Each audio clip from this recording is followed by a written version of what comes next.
Hi, I'm Mellisa Smith. I'm Spencer Ziegler, and welcome to Data Lit, a podcast for educators by educators. So one of the goals of this podcast is to help teachers access and understand the data that they work with. One of the most prominent of that is the EOGs. So this school year, North Carolina Department of Public Instruction is adopting the North Carolina Personalized Assessment Tool, or NCPAT for short. So to learn more about NCPAT, we're thrilled to be joined by Maxey Moore from NCDPI's Office of Accountability and Testing. Maxey, thank you so much for joining us. Thank you for having me. So can you tell us what exactly does NCPAT involve? Well, the North Carolina Personalized Assessment Tool, or NCPAT for short, is a through-grade assessment system with two components. The first component is an interim assessment called the NC Check-ins 2.0. These are classroom assessments developed to give teachers information throughout the school year on what students know and are able to do, so they can adjust instruction throughout the year. The second component is a multi-stage adaptive EOG that's administered at the end of the year. This multi-stage adaptive EOG is designed to enhance the technical or measurement properties of our current EOG without making the test any longer. I like that, the how you categorize the NC check-ins as classroom assessments, and then the multi-stage adaptive being more technical in nature in terms of the difference. So as news about this tool spreads, we've been hearing many questions from our teachers about what's involved. So we have a couple of questions, some of the more popular ones that we want to ask you to just get your take on them. So the first one we have is, we understand that there are these new test forms. Of the new test forms, some are saying that there's one that would be easier. And so as a result, should students try to get a lower score on their check-ins in order to get that easier test? Very good question. If students don't try their best on the NC Check-ins 2.0, it really defeats the purpose of providing teachers with that quick and reliable information on what their students know and can do during the school year. Schools that have used the NC Check-ins 2.0 effectively have really encouraged their students to do their best. So teachers know which content standards need additional instruction and which students need additional support. Using the scores from the NC Check-ins 2.0 to determine which form a student gets is simply an additional benefit to enhance the measurement quality of the EOG. It is not a pathway to alter a student's outcome on the EOG, because the overall expectation of proficiency is the same across all of the forms. So all of the multi-stage adaptive EOG forms are designed to measure grade level content standards, just like our traditional EOGs administered in previous school years. These new forms are based on the current EOG test blueprints and follow the same test format, and they have the same number of items. Also, the expectations for students have not changed, and results are reported using the same academic achievement levels.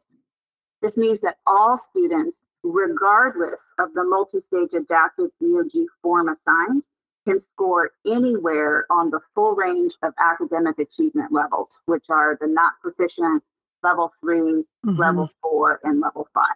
Right. I think your answer, it kind of helped me, because I do know that a lot of, especially secondary teachers, sort of think, oh, well, kids will blow off the test, or, they don't pay attention to NC check-ins. And your response made me think that this is a wonderful opportunity as a teacher to sort of include students in their NC check-ins, like, kind of talk to them about the importance of NC check-ins. Like, it's not just something for the teacher, but it's something for them to kind of know where they are and get that sort of initial feedback, as opposed to waiting until the end of the year. So I think this is a wonderful opportunity for teachers to take advantage of the NC check-ins to kind of talk about what's the purpose when we're doing the NC check-ins. Why should students take it seriously? Yeah, and I like how you put it, that the primary purpose is that quick, reliable information for teacher students at that classroom level. And it's just that secondary level is what's there. So if the standards, the format, the scale scores are remaining the same, what's the real difference with the NCPAT then? So the main difference is the development of a through grade assessment system that gives the teachers information throughout the school year by administering those NC check-ins 2.0. The NCPAT was purposefully designed to be responsive to feedback from colleagues across the state that the EOG comes too late in the school year and that data isn't granular enough for teachers to help students throughout the year. The NC Check-ins 2.0 really addressed this need with that immediate dynamic reporting on the grade level content standards during the year. Both components of the system, along, of course, with other classroom assessments, really help to create a balanced assessment system that enables teachers, parents, and students to know where the students are in their understanding of the grade level content standard. So your explanation about this through grade assessment system makes me think that, if I'm hearing this now as a teacher, and for whatever reason, if our school decided not to do it, what would be the ramifications? Because you're saying that districts and schools have flexibility in deciding whether to administer the NC check-ins. So what would happen to a student who has no NC check-in scores or just one score by the cutoff date? The students without at least 2 NC Check-ins 2.0 test scores are assigned a standard EOG form, which is actually one of the multi-stage adaptive forms. So if they don't have data, they're still going to get a form, but it's going to be the standard form, which is very similar to the previous forms we have administered in the past. Okay, so with those forms, with the 3 forms of the test, would all students have the same opportunity to show what they know, or some forms geared towards students who are proficient or not proficient? Good question, Spencer. We have always administered multiple forms of the EOG, and a student, regardless of the form assigned, can demonstrate any of the academic achievement levels. An important difference is that now we are purposefully assigning the forms based on information gathered about students from the NC Check-ins 2.0. This increases overall confidence of a student's score across the entire scale. I like that. It's a good point. There was always multiple forms, but that, like that phrase, purposely assigning the forms, it's being there. So knowing how standardized testing can raise anxiety levels amongst students, parents, what's one takeaway you would like families to glean from our conversation today?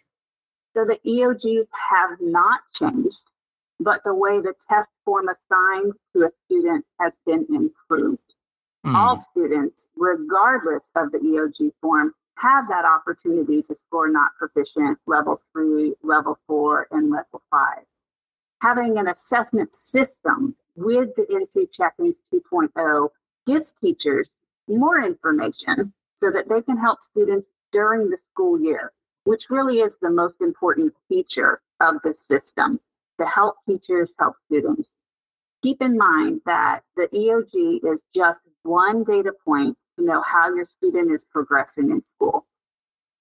I like that you're saying the assessment system. I think with this and the NC check-ins, we can hopefully see how this can fit alongside other formative interim summative assessments that districts might have, so that teachers are getting that quick and reliable information so they can all play off each other and inform each other.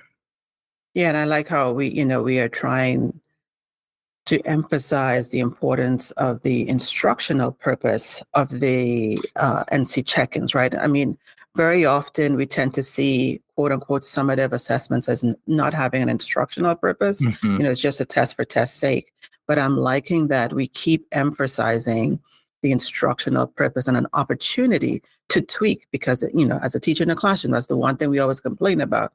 By the time we get summative tests, it's autopsy data, right? We've moved on. And so here's an opportunity to get information where you still have a chance to make a change, to provide more instruction, differentiated instruction for students, which will in the end help them in the long run.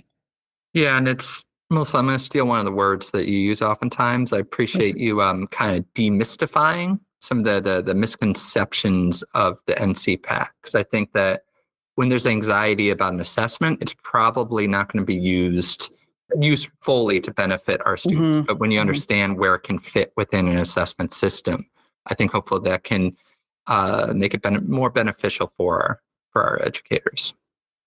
And our students. Yeah.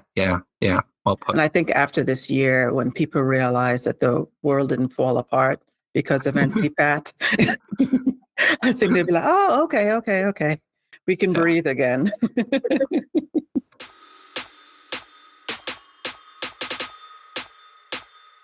Okay. So now, if people had questions about NCPAT, if they wanted to dive a little deeper, how could they do so?